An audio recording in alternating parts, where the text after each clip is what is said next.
Akkam jirtu kabajamtoota daawwattoota wiirtuu miidiyaa irraa sagantaa dhibee fayyaa yaaddoo addunyaa ta'uun marsaa lammaffaaf labsamee waa'ee dhibee maaree jaldeessaa yookaan monkey pox isinitti himaa hanga xumuraatti nu wajjin tura.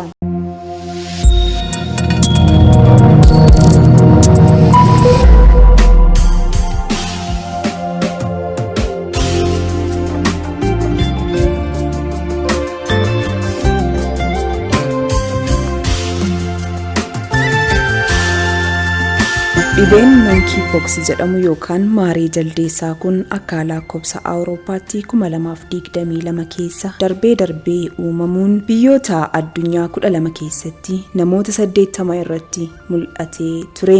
Kanneen biroo 50 ta'an ammoo shakkamanii qorannoof akka adda baafamanii turan dhaabbanni fayyaa addunyaa WHO'n gabaasuun isaa ni yaadatama.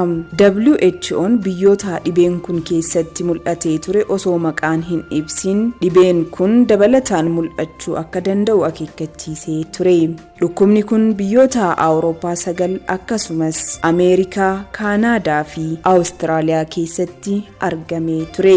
Monkey pox kun giddugaleessaa fi lixa Afrikaatti hedduu beekamaadha. Dhibeen kun vaayirasii irraa darbee kan dhufuu fi yeroo baay'ee miidhaa baay'ee hamaadha jedhamu kan hin dhaqqabsiisnee fi namoonni hedduun torbaanota muraasaa keessatti kan irraa fayyanidha jechuun tajaajilli fayyaa biyyaalessa UK gabaaseetii ture. Akka lakkoofsa Awurooppaatti Suudaanitti bakka baqattoonni Itoophiyaa sababbii waraanaatiin baqatanii qubatan keessatti weerarri maaree jaldeessaa ka'uun namoonni 2 qabamuu mootummoota gamtoomanitti dhaabbanni baqattootaa beeksisee ture. Vaayirasiin kun salphatti nama tokko irraa gara nama biraatti kan hin darbine waan ta'eef yaaddoo babal'atee ummata bal'aa waliin gahuu mala jedhu baay'ee hin qabu ture. Dhibeen monkey pox kanaaf talaalli addatti hin turre. Garuummoo talaalli small pox yookaan maariyeetiif oolu parsantiin 85 ittisuu danda'a jedhamee ture. Sababbiin isaa ammoo vaayirasoonni lameenuu waan wal fakkaataniifidha. Pirezidaantiin Ameerikaa Joo Baayiden weerara maaree jaldeessaa biyyoota addunyaa garagaraatti mul'ataa ture kana qolachuudhaaf talaalli maaree jaldeessaa yookaan small pox gahaa qabna jechuun isaanii ni yaadatama. Yeroo sanatti Ameerikaa keessatti namni 3ffaan maaree jaldeessaatiin qabame ibsamuu hordofee gaheen gabaa dhaabbileen talaallii fi qoricha oomishan akka SIGA Technologies fi Geovax Labs parsantii 7 irraa gara parsantii 40tti al takkatti guddatee jira. Dhukkubni kun kan dhufuun vaayirasii monkey pox jedhamu irraa yoo ta'u vaayirasiin dhibee maaree yookaan maaritee small pox jedhamuuf nama saaxilu waliin gosti isaa walitti kan dhiyaatudha.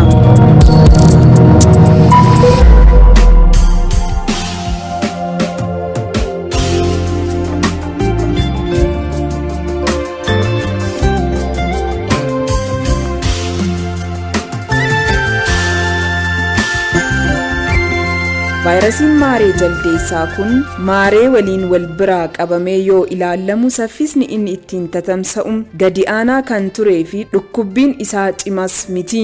Dhibeen maaree jaldeessaa kun kanaan dura baadiyyaa giddugaleessaa fi lixa Afrikaa keessatti baay'inaan mul'ata ture. Keessattuu bakka bosonaawwan gurguddaa reen forest itti argamanitti mudataa akka ture gabaafameetii jira. Vaayirasiin kun gosa 2 kan qabu yoo ta'u tokkoffaan kan giddugaleessa Afrikaa yommuu ta'u inni lammaffaan ammoo kan lixa Afrikaa jedhamuudhaan beekama. Gosoonni maaree jaldeessaa lamaan kunneen clade 1 fi clade 2 jedhamuun beekamu. Maareen jaldeessaa inni bara 2022 yaaddoo fayyaa addunyaa ta'uun labsame clade 2 ture. Inni hanga tokko salphaa fi baay'ee kan tatamsa'us hin turre. Inni yeroo ammaa kun garuu akkaan balaafamaadha. Clade 1 kan jedhamu kun namoota tatamsa'inni isaa jalqabaan qabaman keessaa 10% ajjeesee jira. fulbaana bara darbee keessa gosti vaayirasii dhibee kanaa tatamsa'uun akka haaraatti mul'atee jira. Vaayirasiin haaraan akkuma argamaa deemu hammeenyi dhibee kanaas ni dabala. Dhibeen kunis gara clade 1B'tti geeddaramee jira. Kunis saffisaa fi baay'inaan faca'uun kan danda'udha. Saayintistiin tokko gosa kanaan akkaan hamaa fi kan lubbuu namoota baay'ee galaafatu jechuun ibsee jira.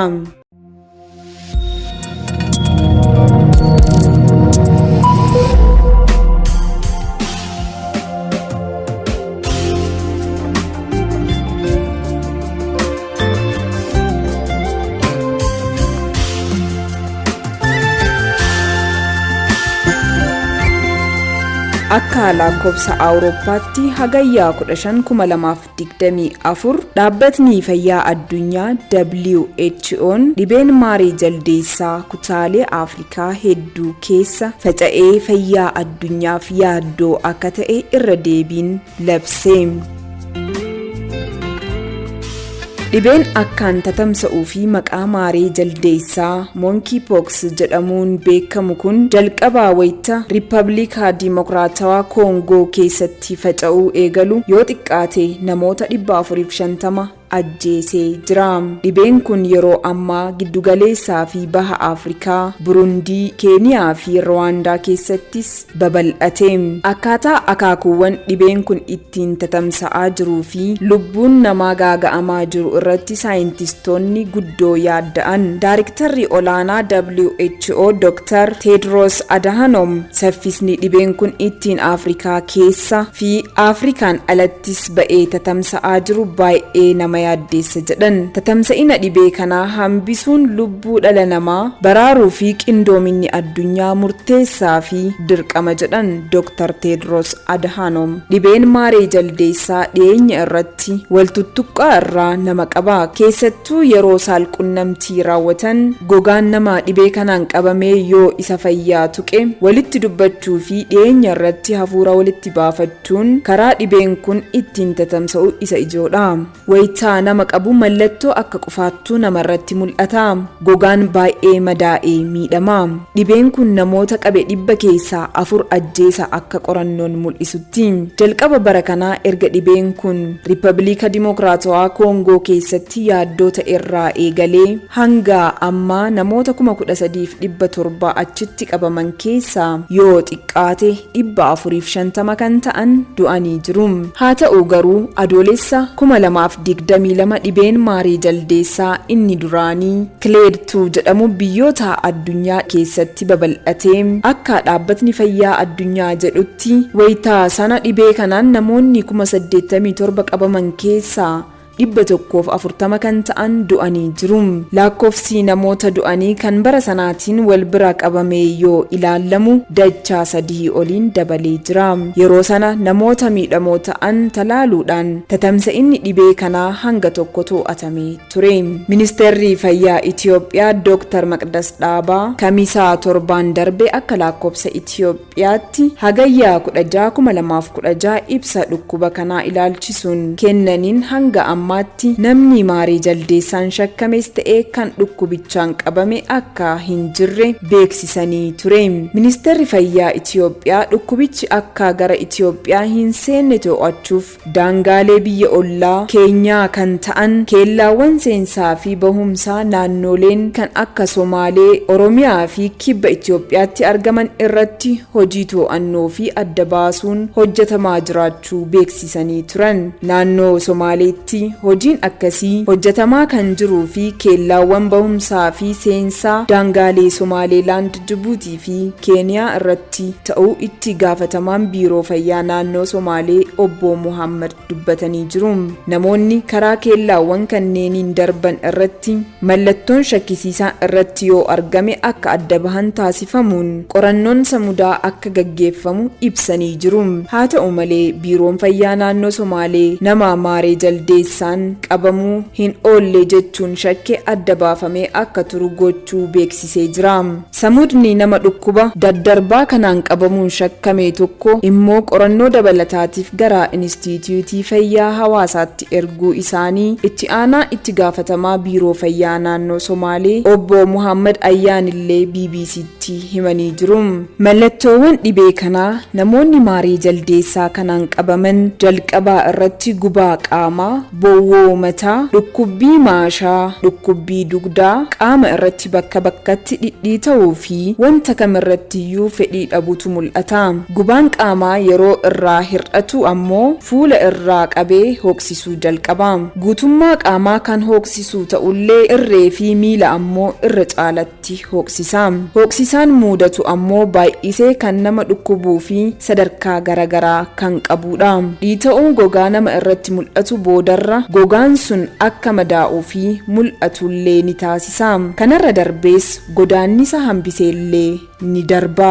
Dhukkubni isaa yeroo mataa isaatti kan badu yoo ta'u guyyoota 14 hanga 21 ni fudhata. Dhukkubichi haala kamiin nama qabuu danda'a? Namoonni dhukkuba kanaan qabaman waliin walitti dhufanii wal tuttuquun yoo jiraate carraan saaxilamuu dachaan dabala. Karaa gogaan keenya banaa ta'een karaa ijaa, karaa funyaaniin yookaan karaa afaaniin illee vaayirasiin kun gara qaama dhala namaatti ni seena. Karaa saalqunnamtiitiinis vaayirasiin kun ni darba. Jaldeessota, hantuutaawwan yookaan bineensota biroo waliin wal tuttuqqaan yoo jiraate vaayirasichi gara namaatti ni darba. Vaayirasiin kun karaa uffataanis yookaan huccuuwwan tuttuqqaa qaban birootiinis ni darba. Egaa kabajamtoota daawwattoota wiirtuu miidiyaa sagantaa keenya har'aatiin waa'ee dhibee balaafamaa addunyaatti yaaddoo ta'aa jiru kanaa dhibee Maaree Jaldeessaa yookaan Mpox isiniif dhiyeessine kan hanga ammaa daawwattanidha. Akka hubannoo irraa argattan abdii qabna. Kan qopheessee isiniif dhiyeesse Ansooniyaa Muhammad. Turtii gaarii qabaadha.